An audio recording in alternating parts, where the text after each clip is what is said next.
วงខ្ញុំសូមជម្រាបសួរបងប្អូនទាំងអស់គ្នាក្នុងប្រទេសក្រៅប្រទេសកំពុងទស្សនាវីដេអូនេះខ្ញុំឈ្មោះអោកនៅភូមិកំពៅឃុំភ្នំសំពៅស្រុកបាណន់ខេត្តបាត់ដំបងបច្ចុប្បន្នអាយុខ្ញុំ65ឆ្នាំខ្ញុំបានជួបទេពសម្បត្តិនៅឆ្នាំវាចុងឆ្នាំ76ដើមឆ្នាំ77នឹងឯងព្រោះវាហ្នឹងយើងពលកម្មលើកបន្លាយចល័តផងលែងចាស់ក្នុងភូមិផងអាហ្នឹងកំឡុងពលកម្មមុខទៅខ្ញុំក៏ទៅពលកម្មនៅvì tăng nấu bưng rồi luôn bưng luôn nó về không xã hạ co từ đây xã hạ co pi rẹ mùi cho nên cái ớt prao phùm ấy cái prao với rẹ cái prao xã hạ co tao có ban chụp quạt rồi dễ pe bay ngày tàu lơ lại nắng nấu nướng bưng rồi luôn nắng đó là pe ban rịa pe bay ngày nắng nhóm có cái đồ có lành pol cam có bái bị quạt từ hai nhóm có ban đăng thật quạt nâu phùm na dạ con ná với ban đăng đài cho nên ban chụp tất cả lành pol cam ông chụp lục thép sập bát cứ nó không sắm máy 7 năm này nè ông 7 năm 76 77ហ្នឹងឯងព្រោះ78ខ្ញុំអត់ដែលបានទៅពលកម្មខាងហ្នឹងទេព្រោះហ្នឹងឯង76ឆ្នាំ76ចូល77ហ្នឹងឯងចុងឆ្នាំដើមឆ្នាំពលកម្មខាងបឹងរលួសហ្នឹងបងប្អូនណាដែលបានធ្លាប់ជួបគាត់ពលកម្មជាមួយគាត់គឺគាត់ដឹងច្បាស់ហើយព្រោះខ្ញុំបានជួបគាត់បានតែ3ថ្ងៃបានស្ដាប់សំឡេងគាត់ច្រៀងឲ្យស្ដាប់គាត់ផ្លុំខ្លុយគាត់ផ្លុំស្លឹកអញ្ចឹងគាត់ចេះផ្លុំស្លឹកទៀតអូនផ្លុំស្លឹកក៏ផ្លុំខ្លុយគាត់ក៏ផ្លុំតែតើស្ងាត់បានគាត់ផ្លុំខ្លុយតែនៅគ្នាតិចបើនៅគ្នាច្រើនគាត់ផ្លុំស្លឹកសំឡេងខ្លុយហើយនឹងសំឡេងស្លឹកគាត់ព្រោះទេអូនដូចគ្នាគាត់ផ្លុំស្លឹកនិងផ្លុំខ្លុយសំឡេងដូចគ្នាខ្លុយមិនស្លឹកអញ្ចឹងស្លឹកហ្នឹងស្លឹកមិនអូនគេផ្លុំស្លឹកស្លឹកឈើគាត់ផ្លុំស្លឹកតកោគាត់ហ្នឹងបេះស្លឹកតកោគាត់ផ្លុំស្លឹកផ្លែតកោយើងហ្នឹងគាត់ផ្លុំពេលគាត់ស្លឹកអីក៏គាត់ផ្លុំបានដែរឲ្យតែរៀងក្រាស់បើស្ដើងផ្លុំវាអត់ចេញសំឡេងទេបើនៅពេលយើងឡើងពលកម្មម៉ោងសម្រាប់បាយបបរហ្នឹង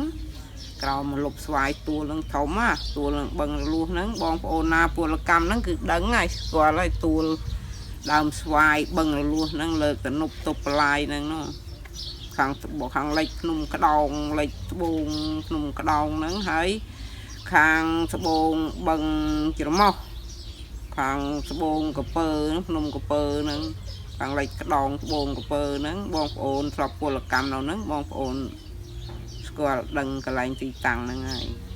នៅក្នុងឆ្នាំដែលអ៊ំជួបលោកថេតសបាតហ្នឹងគឺក្នុងសម័យ3ឆ្នាំដែលយើងលើកទំនប់តុបបន្លាយគឺនៅម្ដុំបឹងរលួសហ្នឹងបឹងរលួសបាទអញ្ចឹងបងប្អូនបឹងរលួសហ្នឹងគឺមានទីតាំងនៅ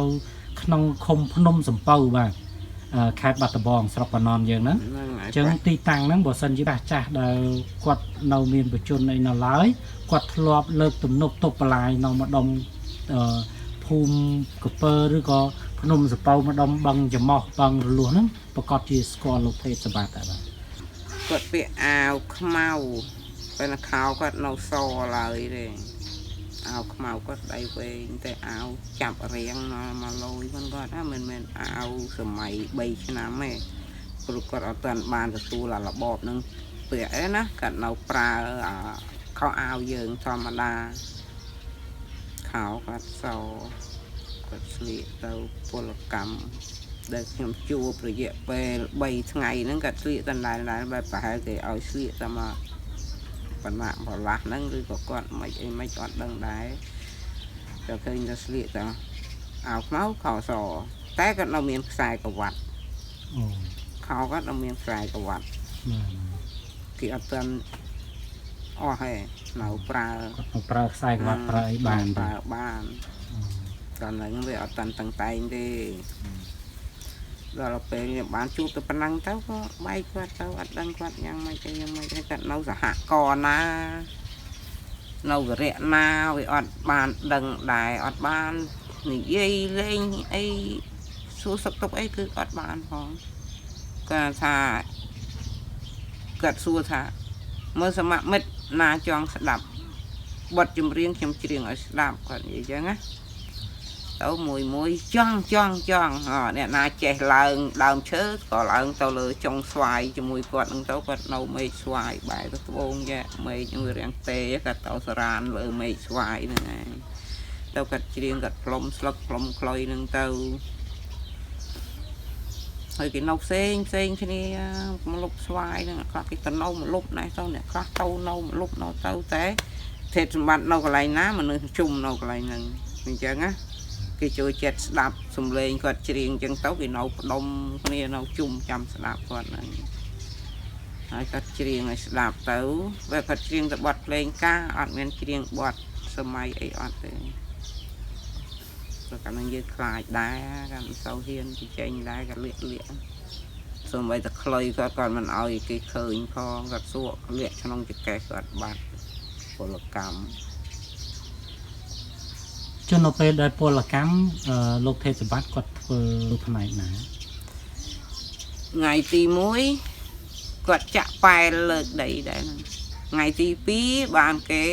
ឲ្យគាត់កាន់ប្រទេសក្តារវាយតម្រង់តនុបឲ្យត្រង់ខ្នងតនុបហ្នឹងឲ្យត្រង់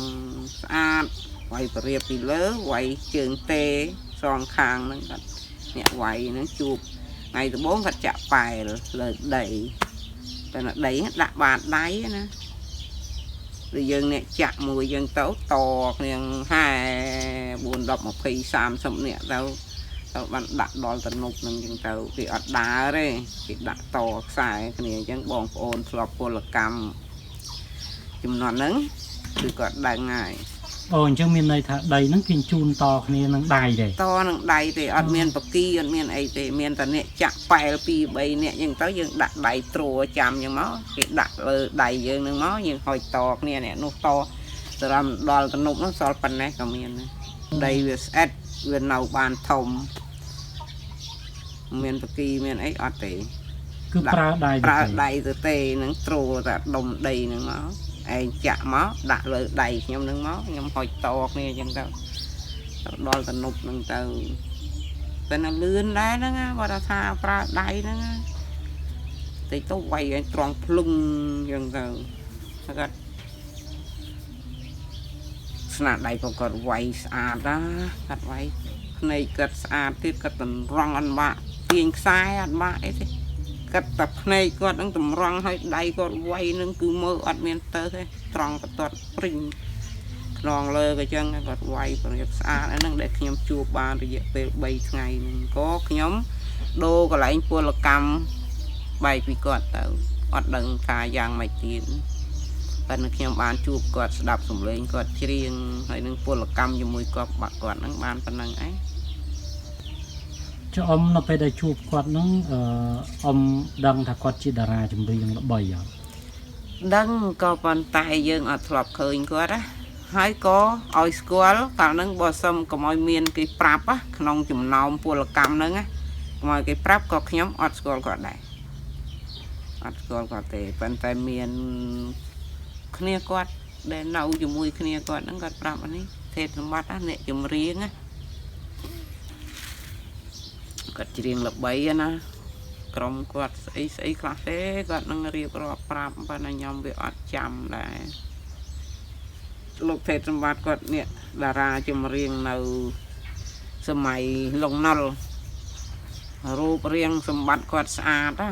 កម្ពស់អីរូបរាងគាត់ស្អាតមើលទៅសមតារា ព្រោះយើងវាស្លៀកវាសម័យហ្នឹងបងប្អូនដឹងស្រាប់ហើយប៉ិនតែរូបសម្ផស្សគាត់នៅតែសង្ហាអញ្ចឹងបទស្រីក៏គាត់ច្រៀងឲ្យស្ដាប់បានដែរគាត់ច្រៀងហើយគាត់ផ្លុំខ្លុយលំនាំទៅមកវាគាត់ហ្នឹងគាត់ផ្លុំខ្លុយនៅថាយើងកំដរបត់ហ្នឹងទៅដល់រើហ្វ្រាំងគាត់គាត់ចាប់ដើមទៀតទៅជប់គាត់ផ្លុំខ្លុយបដែតជាប់រហូតដល់ជាប់មកបត់ចឹងទៅពី3វគ្គគាត់ផ្លុំខ្លុយហើយបើឃើញមានអ្នកចម្លែកមកពលកម្មជាមួយនឹងគឺខ្លុយគាត់អត់បញ្ចេញទេតែគាត់ច្រៀងឲ្យយើងស្ដាប់តែគាត់ផ្លុំស្លឹកសំឡេងស្លឹកគាត់ហ្នឹងដូចខ្លុយគាត់ចឹងជួនកាលគាត់ផ្លុំស្លឹកស្វាយ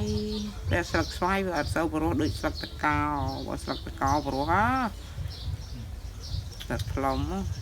គាត់ជំនាញដាក់មកខ្លុយមិនចឹងស្លឹកគាត់បើយើងអត់បានឃើញយើងថាសំឡេងខ្លុយតែដល់យើងឃើញមាត់គាត់ពំស្លឹកគាត់បៀមស្លឹកផ្លុំដាក់ឡើងចុះល្មិចដំមិនគាត់ព្រោះគាត់ផ្លុំបានជួបគាត់3ថ្ងៃពីដូរកន្លែងពលកម្មទៅខ្ញុំបែកគាត់រហូតអញ្ចឹងតាំងពីបែកគាត់ក្នុងសម័យ3ឆ្នាំមកអ៊ំអត់ដែលបានដឹងតំណែងគាត់សោះមកអត់សួរគេដែរមានអ្នកដែលស្គាល់អីខ្ញុំជឿថាខ្ញុំlạiសួរដែរជប់បងទេតំបត្តិហ្នឹងដែលពលកម្មមួយយើងហ្នឹងបងឯងដែរជួបដែរឃើញអត់ដល់ពេលយើងលេងចូលមក79 8គាត់អីចឹងណាទៅគាត់ថាពលកម្មនៅយើងនឹងគេដកគាត់ទៅមុខគាត់ឈប់នៅលើបន្លាយទៀតហើយទៅក៏គាត់ហ្នឹងក៏គាត់បែកដែរទៅចឹងណាទៅជួបម្នាក់ទៀតនៅស្អី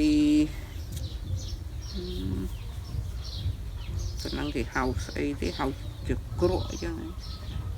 តែគាត់ចាស់ដែរគាត់ថាហ្នឹងគាត់បានជួបម្ដងដែរគាត់ថានៅគេឲ្យទៅដាំដលងទៅជាធ្វើជាការដាំដលងនៅគឺខ្លងទៅក៏គេដកគាត់ចេញទៀតទៅគាត់ថាអត់ដែលជួបទេព្រោះអត់ដឹងគាត់ទៅខាងណាអីខាងណាខ្ញុំថាអើវិញចឹងដូចគ្នាពលកម្មគាត់គេដកចល័តរហូតទៅគាត់អត់ទៀងដែរហើយយើងគ្រប់គ្នាក៏អត់ទៀងដែរធ្វើទៅនេះ2 3ថ្ងៃទៅគេដកទៅ2 3ថ្ងៃគេដកទៅមកក្រោយវិញក៏មានវាបាក់ម្ដងស្រែម្ដងចកាអញ្ចឹងទៅចុះអ៊ំប្រហែលជាដឹងថានៅពេលដែលពលកម្មហ្នឹងលហៀងថាគាត់ចេញពីម្ដុំណាទៅឬក៏គាត់ជលៀសពីខាងណាមកទេគាត់តារាហ្នឹងគឺគាត់បៃលិនដល់ឲ្យយើងជាប់អញ្ចឹងទៅសម័យហ្នឹងគេជលៀសយើងចេញពីភូមិមួយទៅភូមិមួយស្រុកមួយទៅស្រុកមួយហើយអញ្ចឹងទៅគាត់ហ្នឹងចេញពីបៃលិនមកទេមកហ្នឹងមកគាត់មកដល់បឹងកសាលមកខាងភ្នំអនងភ្នំវែងភ្នំអីហ្នឹងឯងចេញតាមច្រកហ្នឹងឯងមកអញ្ចឹងមកបដាកាត់ឆ្លងកាត់ផ្លូវបដានឹងតាមពើរមានទៅក៏គាត់មកនៅនឹងបឹងកសាលដាក់នៅបឹងកសាលហ្នឹងដល់តែបឹងកសាលមកទៀតដល់មកពលកម្មនៅភ្នំសពៅនេះអត់ដឹងថាគាត់នៅណាគាត់ដឹងនៅសហគមន៍ណាជួបគាត់ទៅពេលពលកម្មនៅកន្លែងលើកទំនប់ទុកជួបគ្នាកន្លែងទៅលើកបន្លាយប៉ុណ្ណឹងឯងតែដល់ម៉ោងយើងចែកគ្នាទៅរៀងខ្លួនអ្នកណានៅណាទៅនឹងតាមសហគមន៍ហើយយើងក៏មិនបានអញ្ចឹងយើងស្អែកឡើងយើងទៅជួបគ្នាទៀតមិនបានចាប់អារម្មណ៍គាត់នៅណាអីណាហើយយើងវាពិបាកដែរយើងវាអត់បានសួរនាំវាពិបាកការទំនាក់ទំនងគ្នា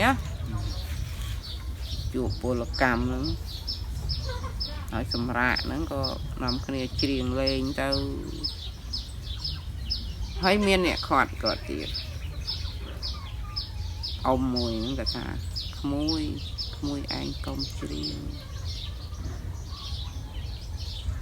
คลายอังกาcái đằngอย่างนั้นนะ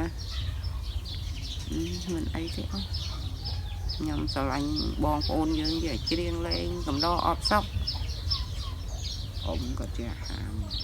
em đang thả ông đang gần đâu mà đã thấy nhầm đang là lại cô lập cắm mà nó không rộp vì thế kia nè đấng á chắc phải đấng anh hàm là sẽ quạt đừng mệt quạt cái trẻ chọn về chỉ điểm ai của ông ôn dương sẽ làm นี่โดยซาก็เนี่ยจุ่มเรียงก็จะมันเกิดทาเกิดยังไม่จุปุ๊กก่อนนะ เกิดบ้านเกิด เนาะ ดอลนังคือถ้ากดรอบเชียงจังกดเรากาสบายกบปลกรรมหนึ่งฮอดเนยบ่เป็นนะกดอดบ้านเกิดปีกาฮอดเนยกัดเกิดปีเรื่องค่ะกุมดอรอมสบายยังเต้านำบองโอนยืงเนาะจุ่มเนียนนำเนียสบายเลยทั้งเกิดบ้านเกิดดอลนั้นก็นะก็จะได้จะไงได้เทียมจูบไงตีมุ้ยขึ้นก็จะได้ว่าถ้าพวกกรรมวิมลมอก็เพิ่มไม่ยามดังนั้นยัยเตรียมจะขยำเคยได้ระยะไปใบไงนึงáใบไงนั้นไงตีมุ้ยได้ยำจูบไงตีมุ้ยนั้นก็จะไปตีปีเต้าก็ฉกจะไปก็ไหวนองตะนุบบางคนดังนั้นยำยัยถ้าไหวนองตะนุบนั้นvậy trường tề ấy nó sập phô là cam nào sớm mai nó cứ đắng nó bằng rồi luôn nó bằng phô na để bàn tàu phô là cam nào nó cứ đắng coi chứ bác bằng rồi luôn nó khang cả đầu nó khang bồn khang lệch nung cả đầu nó tăng đại rồi lúc ông chuột đà ra chừng riêng thế sập bát nó cứ tì tăng nó nóngคมพนมสมเป้าสระบันนอนแคดบัตรบองคือกวัดจูบขนมกำลังชนำขึ้นมาปอนประมูลโรยจัดประมุ้ยดอยจัดผมเปิดขนมจะรอหนึ่งจึงประหารจ้าเดินทลบเลิกตุ่มนบนมจัวบังหรือลวกขบายบังจะมองน้องประกอบจีสกอร์ตีต่างหนึ่งฉบับหายก็ทลบดังทะลุเทศสมบัติคือปัจจีพลกรรมเล้าตีต่างมาดมหนุจมูกกอดหนึ่งทองได้เมียนจูบไอ้เมียนเนี่ยเนาเต่ากราวหรือก็เนาขนมสระไอ้นั่งก็ให้จะจูบเมียนจูบกวาดพลกรรมจะมวยกวาดได้มันออดเลยสมัยนั้นมันออดเลยหมกกับเมียนซอเป็นรูปสมพกวัดสะอาดลงหมกไว้สอกวัดอดตอนบานกัดเลยสอกดาราเมียนตะบานกัดไอ้ใครเลยเยอะนี่นะกอดออดเลยก็ปรัชมานั่นเป็นกัดเสร็จสะอาดมันก็ได้พวกกรรมแม่นก็บรรทัดกันเราจะสะอาดจังกัดเปียกมูไอ้โจดพวกกรรม